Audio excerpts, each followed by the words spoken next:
Hey, good afternoon, good morning, maybe good evening, depending upon when you're dialing in and you happen to see this.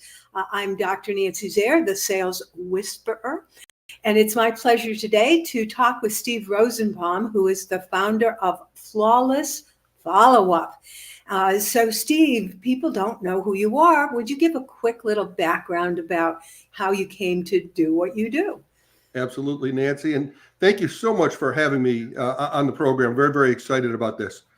Nancy, I have been in sales throughout my entire professional career. And I learned early on in my career that it's so much easier, it's so much faster, it's so much cheaper to get people to come back and buy again than it is to go out there and find new customers. And I had a very successful career in corporate sales doing that. And then later on in life, when I started my own business, I found out that guess what? A lot of businesses, they leave a lot of money on the table because they're not following up correctly. So I chose to specialize there because that's where I could have a tremendous impact on just about any business. Yeah, when we first met, I mentioned to you that I was known as the follow-up queen, and you are definitely the king of follow-up here. Um, our audience may not be familiar. So, Steve, what are some of the relevant statistics when it comes to follow-up? Because as you said, it's a lot less expensive to sell to your current clients than it is to go get a brand new one. Absolutely. There's a lot of studies out there from this, including from the Harvard Business Review. Some of them will tell you that just a tiny little increase in customer retention, getting customers to stick with you, come back and buy again, even as little as 5% increase in customer retention can improve your profitability by up to 95%. So it's big leverage. It's a lot of leverage. Also, those repeating customers, they tend to buy more when they come back. They tend to try new things more often. They tend to give you more referrals and spread that valuable word of mouth. Everybody loves that word of mouth. Well, guess who gives you more word of mouth? It's your repeating customers. Yeah, it's so true. And the other statistics that I think I'm going to focus on for a quick moment is it's very startling and very upsetting to realize that 50% do not follow up even once. Can you believe that that's so? And of that 50% who are willing to follow up once, another half will not follow up a second time, and another half will not follow up the third time. And so as you go on and on by looking at these statistics, it turns out that most people buy after 6, 7 or more contacts. Who's left following up? A very small percentage, right? Great point, Nancy. If you want to destroy your competition, just send more follow-up than they do, and you're not gonna have to do a lot. So, here's what many people protest, especially my clients. My clients feel a little awkward and uncomfortable in sales. And the follow-up is a particularly problematic area for them because they don't want to bother people. They don't want to be offensive. They don't want to annoy. So, Steve, speak to that issue because this is the heart of why people fail to follow up. Well, I love that question. It's not the act of following up that people find offensive. Usually, you're putting that own limitation on yourself. The important thing is, are you bringing value with each time that you reach out, that you communicate with somebody? If you're bringing somebody value and not just pestering them, they don't mind hearing from you. But if all you're doing is asking, well, do you want to buy now? Do you want to buy now? Do you want to buy now? Yeah, that's absolutely going to annoy them. I couldn't help but smile when you said that because earlier today I was talking with somebody and he talked about the crowbar to the head form of sales. And that's exactly what goes on with some of the people, like you said, who are following up. And the only thing they're asking about is buy, buy, buy, buy, buy. Yeah. So one of my solutions for that follow-up dilemma is ask for permission before you follow up. In other words, the person is saying, well, not now, because that's what they may be saying. And all you need to do is, with your permission, may I contact you again in a designated period of time? So true. Setting expectations in any sales endeavor, setting expectations is key. And you're right. A question I always ask is, what's the best way to follow up with you? When would you like to hear from me again? And then they know that A, you're expecting it, you've got permission. And of course, they're not going to be surprised when you do that.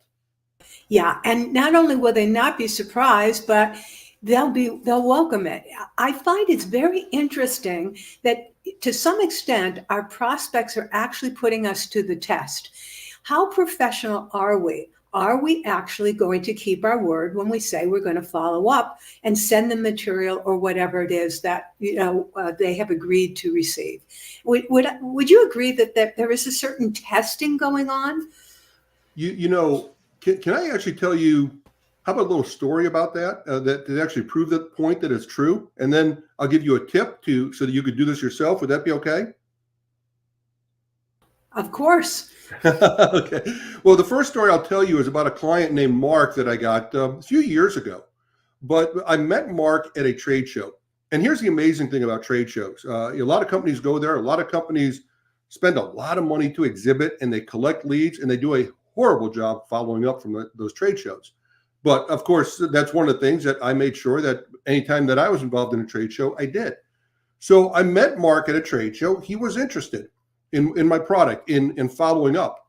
And he invited me for a meeting the following week. I went, I spoke with him. He said, thank you.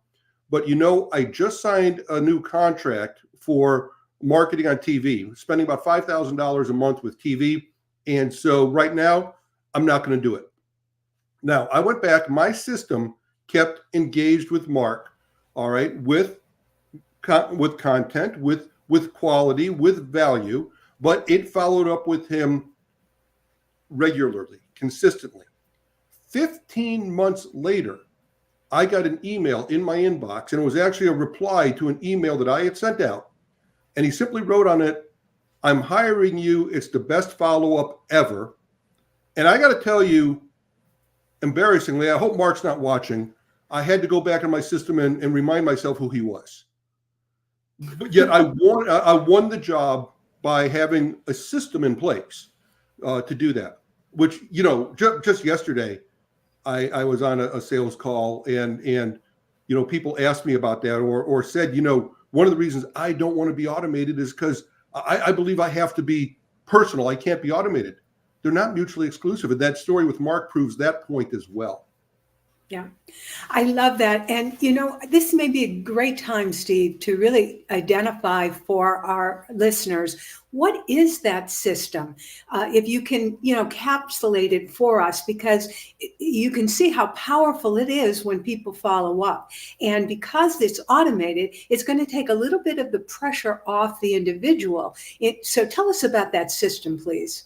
Well, the system is actually, pardon me, the system is actually pretty broad and it can become detailed. But I will give you one system that will help you immediately when you first meet somebody. I call this my ignition follow-up system because it ignites the relationship. And Nancy, this does exactly what you're talking about. Number one, it sets those expectations. And number two, you make a promise and you deliver on that promise. So to your point about them testing you, you're right on target. All right. So what I love to do is I love to offer people 5 steps, something and nothing magical about the word 5, but something that has a series. So you could develop a series of emails. It could be 5 steps. It could be 7 frequently asked questions. It could be anything, but you let people know, look, I'd like to send you my 5 steps to following up consistently so that you win more sales with less effort. Okay. Would you like that? Yes, I'd like that. Great.